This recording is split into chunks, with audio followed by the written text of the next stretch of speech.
Ben Diren Fatoş Karabağ, buranın sorumlu hemşiresi olarak görev yapmaktayım.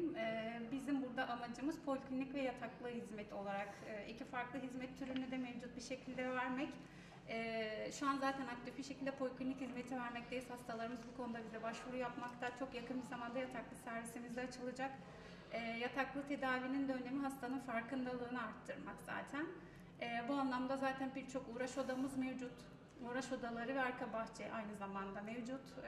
Burada biraz daha işte hastanın sosyalleşmesi, farklı şeylerden zevk almasının sağlanması, yani hayatta sadece madde kullanılarak zevk alınmayacağının tekrar hatırlatılması için yapılmış etkinlikler, aynı zamanda hastaya yeni bir hobi kazandırmak ve böylelikle dışarı çıktığında maddeden uzak kalması için bir nebze de olsa hani yardımımız dokunsun diye yaptığımız şeyler. Çok uğraş odamız var. Bunun amacı hasta serviste yatarken zamanını iyi değerlendirmesi. Aynı zamanda maalesef ki madde kullanan hastanın haz merkezi sadece madde ile birlikte haz alabilecekmiş gibi bir süre sonra şartlanıyor. Hasta bütün dünya zevklerinden çıkmış oluyor.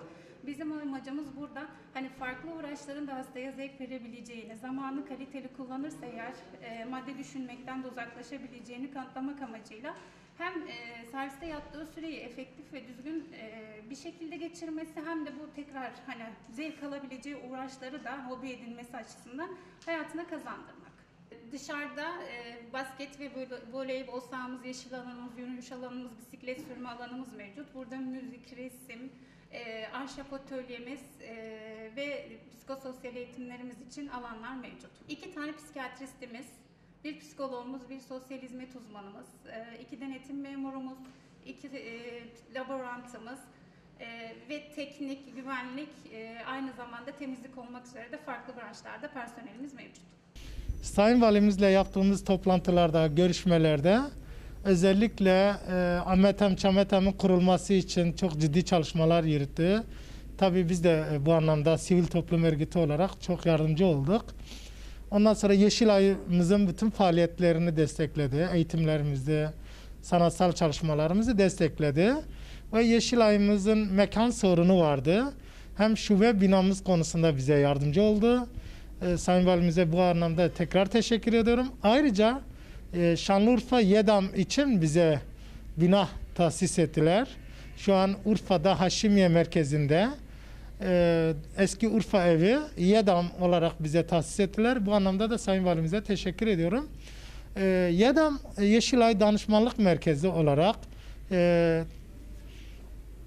Türkiye'de şu an sayıları 100'e ulaştı. Kuzey Kıbrıs Türk Cumhuriyeti'nde de var. YEDAM'lar hastalarımıza ücretsiz görüşmeler yapan, onları seanslara alan, onlarla terapi yapan psikologlarımız tarafından yürütülüyor.